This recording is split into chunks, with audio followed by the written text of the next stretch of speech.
नमस्कार दोस्तों, मैं विशाखा शर्मा एक बार फिर से एग्ज़ाम घाट के प्लेटफॉर्म पर आप सबका स्वागत करती हूँ। महिला सुपरवाइज़र की सीरीज़ को हम कंटिन्यू कर रहे हैं और इस सीरीज़ को जो कंटिन्यू करने का जो हमारा कार्यक्रम चल रहा है उसमें हमने लास्ट क्लास में मेल न्यूट्रिशन का पार्ट 1 पढ़ा था। मतलब हमने देखा था कि कुपोषण क्या होता है, किन कारणों से होता है, उसके टाइप्स क्या क्या हो सकते हैं। आज की जो क्लास है वो क्या होगा, हमारा कुपोषण के लिए जो भी प्रोग्राम्स हैं, कि कुपोषण को दूर करने के लिए जो भी प्रोग्राम्स हैं और जो भी स्कीम्स हैं उस पर आज की क्लास ओरिएंटेड रहेगी। ठीक है, वैसे मैंने ऑलमोस्ट आपको स्कीम्स, जब मैंने आपको विमेन एंड चाइल्ड डेवलपमेंट जो मिनिस्ट्री पढ़ाई थी उसमें करवा दी थी। इसके साथ साथ मैंने आपको हेल्थ डिपार्टमेंट की जो स्कीम्स पढ़ाई थी उसमें भी करवा दी थी। लेकिन इसके साथ साथ आज इन मिनिस्ट्रीज़ की स्कीम्स को भी कुछ कुछ इंक्लूड किया है। साथ में एमपी गवर्नमेंट की भी कुछ स्कीम्स हैं उनको भी इंक्लूड किया है और उन सबका मोटिव क्या है, कुपोषण को दूर करना। तो आज की क्लास को हम कंटिन्यू करते हैं। क्लास कंटिन्यू करने से पहले सबसे पहले प्रीवियस ईयर का एक क्वेश्चन देखते हैं। जो प्रीवियस ईयर का क्वेश्चन है आज का वो है, public distribution system is an Indian dash. इसका मतलब जन वितरण प्रणाली एक भारतीय डैश है। तो जन वितरण प्रणाली भारतीय क्या है ना? खाद्य प्रबंधन प्रणाली है, खाद्य उत्पादन प्रणाली है, खाद्य सुरक्षा प्रणाली है या खाद्य व्यय प्रणाली है। जो पीडीएस सिस्टम होता है, जो सेंट्रल गवर्नमेंट चलाती है पीडीएस सिस्टम, वो क्या है, इसमें से वो किस लिए है? क्या फूड मैनेजमेंट करने के लिए है, फूड प्रोडक्शन करने के लिए है, क्या फूड सिक्योरिटी के लिए है या फूड एक्सपेंडिचर के लिए है? तो इसका जो करेक्ट आंसर है वो है फूड सिक्योरिटी सिस्टम। ये जो प्रश्न है ये मैंने आपको कहाँ करवाया था कवर, जब मैंने आपको नेशनल फूड सिक्योरिटी एक्ट पढ़ाया था, राष्ट्रीय खाद्य सुरक्षा अधिनियम। उस अधिनियम में मैंने इस एक्ट को बताया था। आप लोगों को कमेंट बॉक्स में इसका ईयर बताना है कि ये किस ईयर में लागू हुआ है और यहाँ पर आपको इसमें चैप्टर्स भी बताना है और सेक्शंस भी बताना है। ये मैंने आपको अच्छे से कवर करवाया है। आप कमेंट बॉक्स में इसका आंसर देंगे, होमवर्क है। इसके बाद हम आज की सीरीज है उसको स्टार्ट कर लेते हैं। आज की पहली स्कीम है पोषण अभियान। पोषण अभियान को और क्या बोलते हैं? नेशनल पोषण मिशन, एनपीएम। एनपीएम मतलब क्या है? नेशनल पोषण मिशन। ठीक है, इसका पूरा नाम, मतलब पोषण मतलब क्या होता है? POSHAN, पोषण। तो यहाँ पे इसका फुल फॉर्म है, कुछ फुल फॉर्म क्या है? Prime ministers overarching scheme for holistic nutrition. आपको ये फुल फॉर्म याद रखना है। ठीक है, मतलब कि प्राइम मिनिस्टर का एक प्रयास है, किसके लिए? प्राइम मिनिस्टर क्या करना चाहते हैं? होलिस्टिक न्यूट्रिशन के लिए एक स्कीम चला रहे हैं। ठीक है, होलिस्टिक न्यूट्रिशन मतलब कि सभी प्रकार के न्यूट्रिएंट्स दिए जाएंगे और मेल न्यूट्रिशन को दूर किया जाएगा, जो कुपोषण है उसको दूर किया जाएगा सब प्रकार के न्यूट्रिएंट्स को दे करके। होलिस्टिक अप्रोच है। इसका जो स्टार्टिंग है वो कब से हुआ है? 8 मार्च 2018। अब 8 मार्च आया है, आपको ये भी बताना है कि इस डे को क्या सेलिब्रेट करते हैं। ठीक है, 8 मार्च को क्या होता है? इसकी टैगलाइन सही पोषण देश रोशन। इसके बाद टारगेट क्या है? प्रतिवर्ष 2% स्टंटिंग, 2% अंडर न्यूट्रिशन, 3% एनीमिया और 2% लो बर्थ जो वेट है उसको सुधारना है। स्टंटिंग मैंने आपको बताया था, स्टंटिंग मीन्स होता है ठिगनापन। ठिगनापन इसका मतलब क्या होता है? एज के अकॉर्डिंग क्या है, आपका जो हाइट है वो कैसी है? कम है। ठीक है, इसके बाद स्टंटिंग के बाद क्या है? अंडर न्यूट्रिशन, मतलब कि जो न्यूट्रिशन का रेट है उसको भी इम्प्रूव करना है। उसके बाद जो थर्ड वाला है वो क्या है? एनीमिया, मतलब कि खून की कमी जनरल भाषा में कहते हैं, और लो बर्थ वेट, तो इसको इम्प्रूव करना है। स्टंटिंग के बाद मैंने आपको एक वेस्टिंग भी बताया था, जिसका क्वेश्चन भी लास्ट क्लास में दिया था, तो उस पर हम अभी चर्चा करेंगे आगे। ठीक है, इसके बाद क्या है? फोकस क्या है, मतलब कौन कौन से जो कैटेगरी है उन पर फोकस है इस स्कीम का। तो बच्चे कैसे? 0 से 6 वर्ष तक के, गर्भवती महिलाएं, स्तनपान कराने वाली महिलाएं और किशोरी बालिकाएं। ठीक है, किशोरी बालिकाएं जनरली 11 से 18 वर्ष। ठीक है, तो इन पर इसका फोकस है। अब इसमें एक और इम्पोर्टेंट फैक्ट है कि पोषण पखवाड़ा, तो पोषण पखवाड़ा मनाते हैं मार्च में। मार्च के माह में पोषण पखवाड़ा का आयोजन किया जाता है। पोषण माह, ये क्या है? पोषण माह, सॉरी। तो पोषण माह कब मनाते हैं? पोषण माह मनाते हैं हम सितंबर के मंथ में। ठीक है, तो सितंबर के मंथ में हम पोषण माह मनाते हैं। इसके बाद हम आगे चलते हैं। ये जो पोषण है वो पोषण 2.0 के रूप में आगे बढ़ा है। ठीक है, तो पोषण में जो भी चीज़ें थी उसको और बेहतर ढंग से लागू करने के लिए पोषण 2.0, इसी को बोलते हैं सक्षम आंगनवाड़ी। ठीक है, तो ये सक्षम आंगनवाड़ी का कंसेप्ट आया है, पोषण 2.0 जिसे बोलते हैं। ये एक्चुअल में क्या है कि यहाँ पे ये लॉन्चिंग डेट है, ये यहाँ से स्टार्ट हो गई थी, लेकिन इम्प्लीमेंट कब से देखते हैं हम? अगस्त 2022। ठीक है। तो कभी भी डेट आए अगर अगस्त 2022 तो आप अगस्त 2022 पे टिक करना। अब इसमें क्या है कि ये पोषण अभियान का ही सुदृढ़ रूप है। जैसा मैंने आपको बताया पोषण 2.0 में क्या क्या इंक्लूड है, पोषण, आंगनबाड़ी और किशोरी बालिका के लिए योजना। इसका मतलब क्या है, जो पोषण अभियान चल रहा है वो तो है ही इसमें, इसके साथ साथ आंगनबाड़ी का यहाँ पर सेंस है ICDS जो स्कीम चलती है, इंटीग्रेटेड चाइल्ड डेवलपमेंट स्कीम 1975 वाली, इसको मैं आगे पढ़ाऊंगी आपको इसी क्लास में। तो इस स्कीम को भी इसी में इंक्लूड किया है। और इसके साथ में क्या है, जो किशोरी बालिका के लिए योजना चलती है, स्कीम फॉर एडोलेसेंट गर्ल्स है ना, किशोरी बालिकाओं के लिए योजना। तो यहाँ पर ये तीनों जो स्कीम्स हैं इनको मिला करके क्या कर दिया है, सक्षम आंगनवाड़ी एवं पोषण 2.0। ठीक है। अब इसमें होलिस्टिक अप्रोच मतलब वही है कि एक संपूर्ण अप्रोच, इसमें हेल्थ भी होगा, सैनिटेशन है, वाटर है, न्यूट्रिशन है, इन सभी को शामिल किया है। अब यहाँ पे क्या होता है, जो पोषण प्रोग्राम होता है उसमें बच्चे के जन्म के 1000 दिन, जो स्टार्टिंग के जो 1000 दिन होते हैं उन दिनों पर विशेष फोकस किया जाता है। और ये लिख दिया हमने यहाँ पोषण माह सितंबर में। ठीक है। तो इस तरह से हमने पोषण और पोषण 2.0, तो पोषण मतलब नेशनल पोषण मिशन जिसे हम बोलते हैं वो, और पोषण 2.0 मतलब सक्षम आंगनवाड़ी, इन दोनों को कवर किया है। हम अपनी आगे की स्कीम्स की तरफ चलते हैं। आगे जो स्कीम है वो है मिड डे मील। ठीक है, बहुत इंपॉर्टेंट स्कीम है। आपको यहाँ पे ये बताना है कि इसकी मिनिस्ट्री कौन सी है, इसका मंत्रालय कौन सा है, ये आप कमेंट बॉक्स में बताओगे कि इसके लिए कौन सी मिनिस्ट्री काम करती है मिड डे मील के लिए। अब यहाँ पे क्या है, जब मिड डे मील स्टार्ट हुआ था, कब स्टार्ट हुआ है, 15 अगस्त 1995 में। ठीक है, 1995 में। अब यहाँ पे मिड डे मील में क्या है, इसका नाम क्या है, NSPE। इसका मतलब क्या है, national program of nutrition support to primary education. क्या है, नेशनल प्रोग्राम। कैसा प्रोग्राम है, नेशनल प्रोग्राम है। किसके लिए है, न्यूट्रिशन सपोर्ट के लिए। और किन के न्यूट्रिशन सपोर्ट के लिए, प्राइमरी एजुकेशन। याद रखना है इसको बहुत अच्छे से, जब स्टार्ट हुआ था तो ओनली प्राइमरी स्टूडेंट्स के लिए था, 1 से 5 तक के लिए, प्राइमरी एजुकेशन के लिए। ठीक है, इसीलिए इसका नाम क्या है, NSPE, national program of nutrition support to primary education. PE का मतलब है प्राइमरी एजुकेशन। 1995 में कक्षा 1 से 5वीं तक के बच्चों के लिए प्रारंभ किया गया था। याद रखने वाली बात है 2007 में सब साथ साथ आ गए। कौन साथ साथ आ गए, 6वीं से 8वीं तक के बच्चे भी 1 से 5 तक के बच्चों के साथ आ गए। ठीक है, तो 2007 में 6वीं से 8वीं तक के बच्चों के लिए इसको एक्सटेंड किया है। इसके बाद जब एक्सटेंड किया तो इसका नाम चेंज हो जाएगा। क्या नाम हो गया, national programming of mid day meal in school. ठीक है, नेशनल प्रोग्रामिंग मतलब यहाँ पर नेशनल प्रोग्राम था, नेशनल प्रोग्रामिंग किसके लिए, mid day meal in school. ठीक है, MDM हो गया। अब इसका नाम फिर से बदला गया है। कब बदला है, याद रखना है, सितंबर 2018 को। कब बदला है, 2018 में। 18 साल में वैसे भी चीज़ें बदल जाती हैं, व्यक्ति वयस्क हो जाता है ना, एडल्ट हो जाते हैं हम और वोट दे देते हैं, तो चीज़ें बदलेंगे।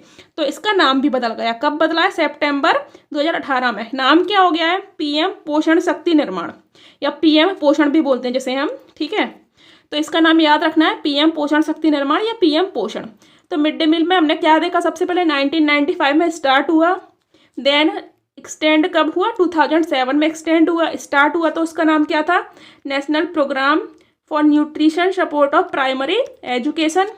उसके बाद क्या था, मिड डे मील नाम हो गया national programming of mid day meal in schools. ठीक है, national programming of mid day meal in schools, short में ऐसे आप यहाँ से कनेक्ट कर सकते हो। इसके बाद क्या हो गया, PM पोषण शक्ति। तो इस तरह से आपको पूरी सीरीज में याद रखना है चीज़ों को। इसके बाद इसमें कुछ स्पेशल चीज़ें हैं कि कितना कितना कैलोरी, कितना प्रोटीन, कितने ग्राम प्रोटीन किन किन बच्चों को मिलेगा। ठीक है, तो ये जो मैंने आपके लिए ये पिक्चर्स लगाया हुआ है, ये डिस्ट्रिक्ट मैनुअल्स हैं, मतलब कि जो जिला स्तर पर कितना कितना क्या क्या प्रोवाइड कराना है, तो ये सभी जिलों में एक समान है। तो यहाँ से देख लेते हैं, to achieve the objectives the government has revised the provision of food and protein intake with additional component for student of primary and upper primary school. The quantity of food calories and proteins intake are. अब यहाँ देखते हैं कि food calorie primary schools के लिए कितनी रखी गई है और अपर प्राइमरी स्कूल्स के लिए कितनी रखी गई है। ठीक है, तो कैलोरीज यहाँ है 480 और प्रोटीन है 12 ग्राम।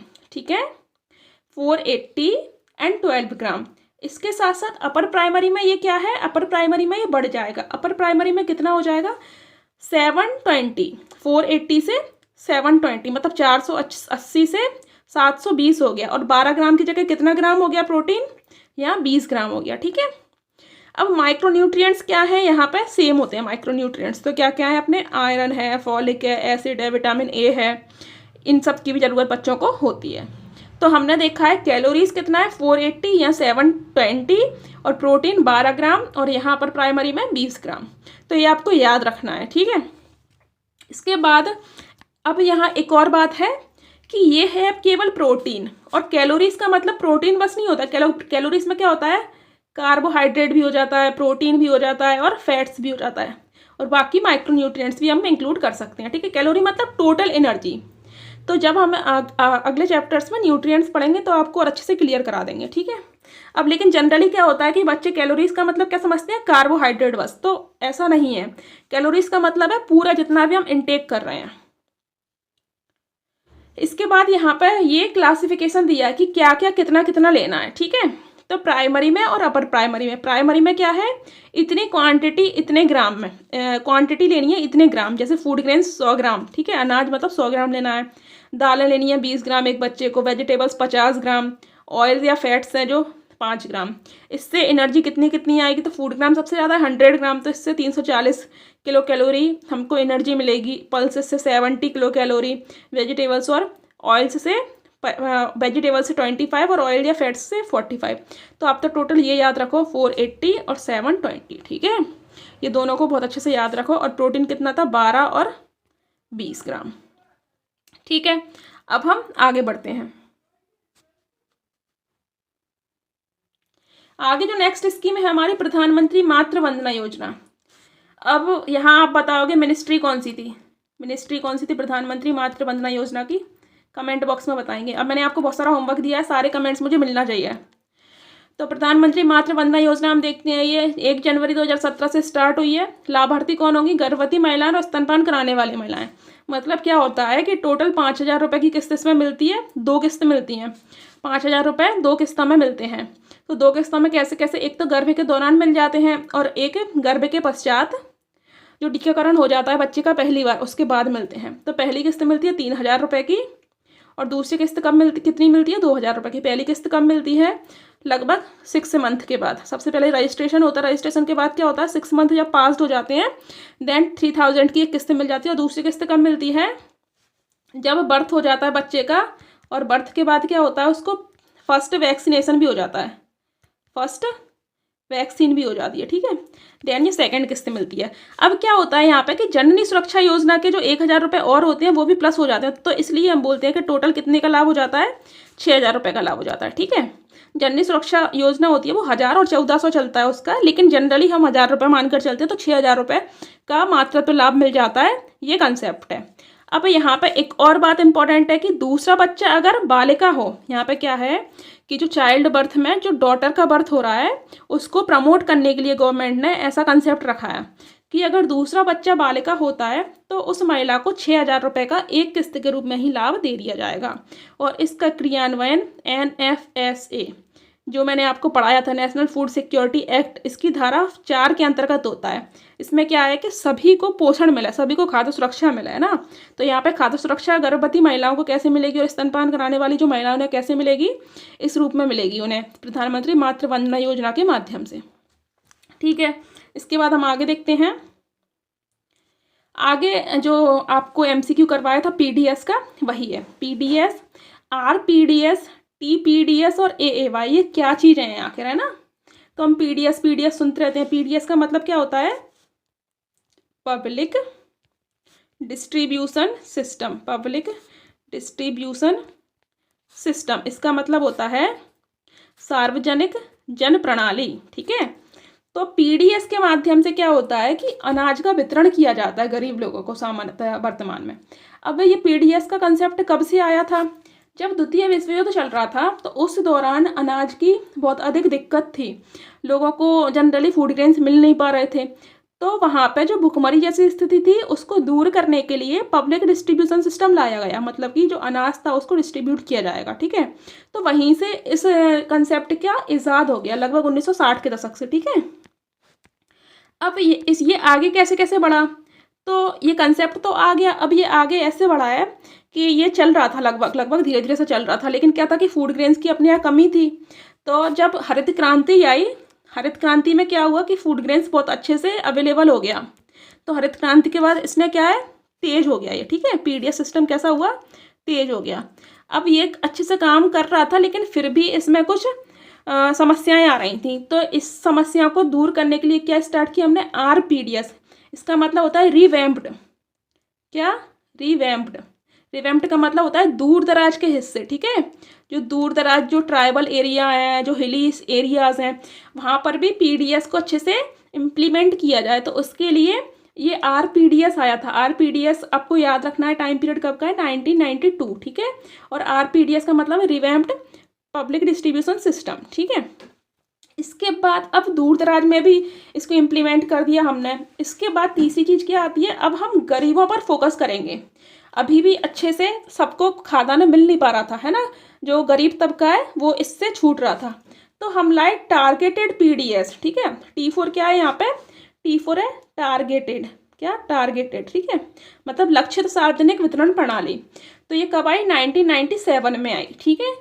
अब टारगेटेड पीडीएस चल रहा था, तो हम एक और स्कीम लेकर आ गए, AAY, मतलब अंत्योदय अन्न योजना। इस अंत्योदय अन्न योजना में क्या था कि गरीबों में भी जो गरीब लोग हैं, अब टारगेटेड में तो हमने गरीबों पर टारगेट किया था। अब अंत्योदय अन्न योजना में क्या है, गरीबों में भी सबसे गरीब, ठीक है। तो उन गरीबों में भी जो सबसे गरीब हैं उनके लिए अंत्योदय अन्न योजना आई। कब आई है आपको याद रखना है, दिसंबर 2000 में ही आई है। दिसंबर 2000, कब आई है, दिसंबर 2000 में। इसमें क्या है कि इसमें प्रारंभ में 25 किलोग्राम और 2002 में 1 अप्रैल 2002 में ये जो खाद्यान्न था उसको 35 किलोग्राम कर दिया है। और वही हम सुनते हैं 3 रुपये किलो चावल, 2 रुपये किलो गेहूँ, 1 रुपये किलो मोटे अनाज। तो इस हिसाब से इसमें डिस्ट्रीब्यूशन किया जाता है, ठीक है। अंत्योदय अन्न योजना में इनके लिए एक अंत्योदय कार्ड बनते हैं। यहाँ पे वाइट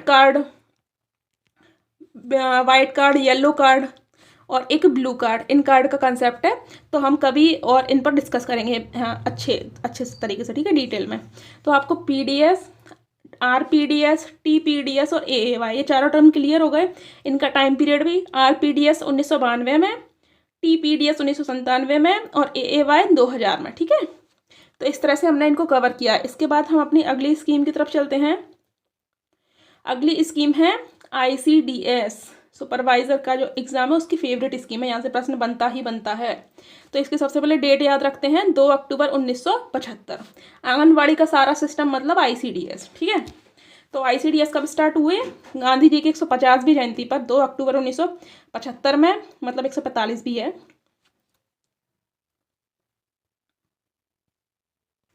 तो गांधी जयंती पर ये स्टार्ट हुआ है। इसके बाद लाभार्थी क्या हैं, 0 से 6 वर्ष तक के बच्चे, गर्भवती महिलाएं, स्तनपान कराने वाली महिलाएं, किशोरी बालिकाएं और 15 से 45 वर्ष तक की महिलाएं, ठीक है। इसके अंतर्गत 6 टाइप की सेवाएं हैं। 6 टाइप की सेवाएं हमको कंठस्थ होनी चाहिए। कौन कौन सी 6 सेवाएं हैं हम याद करते हैं। सबसे पहले पूरक पोषण कार्यक्रम, टीकाकरण कार्यक्रम, हेल्थ चेकअप्स, रेफरल सर्विसेज, विद्यालय पूर्व शिक्षा और स्वास्थ्य और पोषण शिक्षा, ठीक है। पूरक पोषण में क्या होगा कि जो भी सप्लीमेंट होते हैं जो मेल न्यूट्रिशन को दूर करें, ऐसे खान पान से संबंधित ऐसे सप्लीमेंट डिस्ट्रीब्यूट किए जाएंगे। टीकाकरण में क्या है कि वैक्सीनेशन टाइम पर होगा। हेल्थ चेकअप में क्या है कि मंथली चेकअप्स का प्रावधान होगा। रेफरल सर्विसेज, अगर कोई बच्चा बहुत ज़्यादा कुपोषित है, ठीक है, तो कुपोषित बच्चे को क्या होगा, रेफ़र किया जाएगा। कहाँ पर, डिस्ट्रिक्ट हॉस्पिटल्स में, या फिर क्या होता है जो कुपोषण को दूर करने के लिए जो केंद्र बनाए हैं, है ना, तो उन केंद्रों पर। इसके बाद में ECCE है ना, early childhood care and education, ECCE जिसे हम बोलते हैं। तो उसके लिए मतलब जो 3 से 6 वर्ष तक के बच्चे हैं उनके एजुकेशन के लिए विद्यालय पूर्व शिक्षा का प्रावधान है, और स्वास्थ्य और पोषण शिक्षा। अब ये देखते हैं कि कौन कौन सी चीज़ें किस किस के लिए हैं, ठीक है। तो पूरक पोषण की आवश्यकता किस किस को होगी, बच्चों को भी होगी, गर्भवती और स्तनपान कराने वाली महिलाओं को भी होगी। इसके बाद टीकाकरण भी बच्चों को लगेंगे, कुछ गर्भवती महिलाओं को भी लगते हैं। फिर हेल्थ चेकअप्स बच्चों के, गर्भवती और स्तनपान कराने वाली महिलाओं के। फिर रेफरल सर्विसेज भी इसी ग्रुप को, ठीक है। अब विद्यालय पूर्व शिक्षा ये केवल बच्चों के लिए होगी, और स्वास्थ्य और पोषण संबंधी शिक्षा सभी के लिए है, मतलब कि बच्चों को, किशोरी बालिकाओं को भी, और गर्भवती और स्तनपान कराने वाली महिलाएं हैं उनको भी जो जनरल जो चीज़ें होती हैं वो सिखाना है हमें। अब यहाँ पर इम्पोर्टेंट बात यह है कि जो पूरक पोषण कार्यक्रम है वो आकांक्षी जिलों, जो जिले आकांक्षी जिले हैं, आकांक्षी जिलों में ये कार्यक्रम किशोरी बालिकाओं के लिए भी है, ठीक है, किशोरी बालिकाओं के लिए भी है। तो यहाँ पे ये बात इंपॉर्टेंट हो जाती है। तो इस तरह से हमने ICDS को कवर किया है। इसके बाद हम इसे आगे और देख लेते हैं। आगे हमारी नेक्स्ट स्कीम है। तो अब हमारी जो स्कीम्स है वो MP गवर्नमेंट की स्कीम्स हैं, ठीक है। किसकी कौन सी स्कीम्स है? MP गवर्नमेंट की। अभी हमने सेंट्रल गवर्नमेंट की स्कीम्स को डिस्कस कर लिया है। अब MP गवर्नमेंट की कुछ प्रमुख स्कीम्स देख लेते हैं। मंगल दिवस। मंगल दिवस कहाँ मनाए जाते हैं? तो आंगनबाड़ी में, ठीक है। अब मंगल दिवस में क्या होगा, कब मनाए जाएंगे? तो महीने में जितने भी मंगलवार आते हैं उन मंगलवारों में इन मंगल दिवसों का आयोजन किया जाता है, ठीक है। तो इस किस किस के लिए? बच्चों के लिए, किशोरी बालिकाओं के लिए, महिलाओं के लिए, सबके लिए मंगल दिवसों का आयोजन करते हैं। इन सब के लिए कुछ कुछ इवेंट्स करते हैं, ठीक है। पहले मंगलवार को क्या होता है? गोद भराई। गोद भराई किसकी होगी? गर्भवती महिला की होगी, सिंपल सी बात है। उसके बाद में क्या है? अन्नप्राशन। अन्नप्राशन किसका होगा? जो बिल्कुल छोटा सा बच्चा है, ठीक है, जो नवजात है, एक तरह से शिशु, नवजात नहीं कहना चाहिए, अन्नप्राशन मतलब 6 माह के शिशु का एक तरह से, तो उसका अन्नप्राशन होगा। इसके बाद क्या है? तृतीय मंगलवार क्या है? जो बच्चे हैं खेल चौपाल उनका होगा। 6 माह से लेकर के जो 5 वर्ष तक के बच्चे हैं, या 3 से 6 वर्ष तक के बच्चे बोल सकती हूँ मैं इनको, खेल चौपाल, इनके लिए आयोजन कराया जाएगा। उसके बाद चौथा मंगलवार है वो लालिमा दिवस। तो लालिमा दिवस पर जागरूकता फैलाई जाएगी। लालिमा मतलब कि ये क्या है, एनीमिया से मुक्त कैसे रहना है, इन सारी चीज़ों के लिए। और 5वां मंगलवार क्या है? सुपोषण दिवस। सुपोषण दिवस पर भी क्या है? जो न्यूट्रिएंट्स किस ढंग से लेना है उसके लिए यहाँ पे अवेयरनेस दी जाएगी, ठीक है। इसका उद्देश्य महिलाओं को, बच्चों को, किशोरी बालिकाओं को कुपोषण से बचाना, स्वास्थ्य के प्रति जागरूकता लाना है, ठीक है। तो इस तरह से हमने मंगल दिवस को भी कवर किया है। हम अपनी आगे की स्कीम की तरफ चलते हैं। अगली जो हमारी स्कीम है वो है दस्तक अभियान। मतलब इसमें क्या है? दस्तक दी जानी है। दस्तक किस लिए दी जानी है? मेल न्यूट्रिशन को ख़त्म करने, मतलब कुपोषण को ख़त्म करने। देखते हैं। तो सबसे पहले तो MP गवर्नमेंट की स्कीम है। जो भी स्कीम है MP गवर्नमेंट की है, ये अंडरस्टूड समझना। तो इसका स्टार्टिंग कब हुई थी? 2016 में स्टार्टिंग हुई है। किस लिए स्टार्ट हुआ है? कुपोषितों की पहचान करना है। तीव्र कुपोषण की स्थिति में NRCs क्या है? न्यूट्रिशन, क्या फुल फॉर्म है इसका? Nutrition rehabilitation. रिहेबिलिटेशन मतलब हो गया ये पुनर्वास, ठीक है, मतलब पोषण पुनर्वास केंद्र, सेंटर्स। तो यहाँ पे इनको क्या है? एडमिट कराना है। अब यहाँ पे क्या होगा? इनको उपचारित किया जाएगा। इसके साथ साथ और भी काम है दस्तक अभियान में, जो डोर टू डोर होगा दस्तक अभियान, मतलब घर घर जाकर जो आंगनवाड़ी कार्यकर्ता हैं, जो ANM है ना, तो वो लोग घर घर जाएंगी और वो क्या करेंगे? सबसे पहले कुपोषितों की पहचान करेंगी, तीव्र कुपोषण की स्थिति में उनको रेफर करेंगी, उनका उपचार करवाएंगी। उनको अगर कोई ऐसे बच्चे या महिलाएं जिनको टीकाकरण नहीं हुआ तो टीकाकरण भी होगा इस माध्यम से, और स्वास्थ्य के प्रति जागरूकता, ठीक है। तो ये सारी चीज़ें किसमें कवर करनी है? दस्तक अभियान में। दस्तक अभियान इसलिए चलाया गया था। कब का है? 2016 का है, याद रखना है। इसके बाद इसके साथ साथ एक और अभियान याद रखना है हमको, लालिमा अभियान। तो इस नाम से क्लियर हो रहा है, लालिमा, लाल मतलब क्या होता है? ब्लड। और ब्लड से संबंधित एक इम्पॉर्टेंट चीज़ जो महिलाओं में और किशोरियों में जिसकी हमेशा कमी रहती है, और उस रोग को कहते हैं हम एनीमिया, ठीक है। तो एनीमिया से संबंधित है ये लालिमा अभियान। तो आपको याद रखना है लालिमा अभियान। अब लालिमा अभियान में आगे क्या है कि ये चलाया कब था? 1 नवंबर 2016 को चलाया था। इसमें लाभार्थी क्या हैं? 6 माह से 10 वर्ष तक के बच्चे। अब यहाँ पे क्या होगा कि जो स्कूल गोइंग बच्चे हैं वो भी इसमें इंक्लूडेड हैं, ठीक है। 6 माह से 10 वर्ष तक के बच्चे, किशोरी बालिकाएं, गर्भवती एवं स्तनपान कराने वाली महिलाएं। इसका उद्देश्य लाभार्थी वर्ग को, मतलब ये जो सारे लोग हैं, इन सबको क्या है? एनीमिया से बचाना है। और इसके लिए इनको आयरन और फॉलिक एसिड्स की गोलियां भी डिस्ट्रीब्यूट की जाती हैं, ठीक है। तो ये हमने लालिमा अभियान देखा। लालिमा अभियान बेसिकली क्या है? एनीमिया को रोकेगा, ठीक है। ये एनीमिया पर बेस्ड है। और दस्तक अभियान क्या है? कुपोषण पर है मेनली। तो इस तरह से दोनों अभियान देखे। दोनों के लिए जो ईयर है वो 2016 है। इसके बाद हम अगली स्कीम देखते हैं। अगली जो स्कीम है वो है बाल शक्ति अभियान। अब याद रखना है, जो बाल शक्ति अभियान है वो बाल संजीवनी अभियान के अंतर्गत चल रही है, ठीक है। बाल शक्ति अभियान बाल संजीवनी अभियान के अंतर्गत है। बाल संजीवनी अभियान 2001 का है, बाल शक्ति 2002 का है। दोनों का ही लक्ष्य क्या है? कुपोषण को कम करना है, ठीक है। तो दोनों ही कुपोषण से संबंधित है। बाल शक्ति, बाल संजीवनी, शक्ति 2 का, संजीवनी 1 का, और शक्ति संजीवनी के अंतर्गत चल रहा है, ठीक है। तो इस तरह से हमने आज की स्कीम्स को कवर किया है। अब जो पिछला मतलब जो क्लास के लास्ट में एक क्वेश्चन होता है, तो मैंने आपको लास्ट क्लास में क्वेश्चन पूछा था कि वेस्टिंग क्या होता है ना।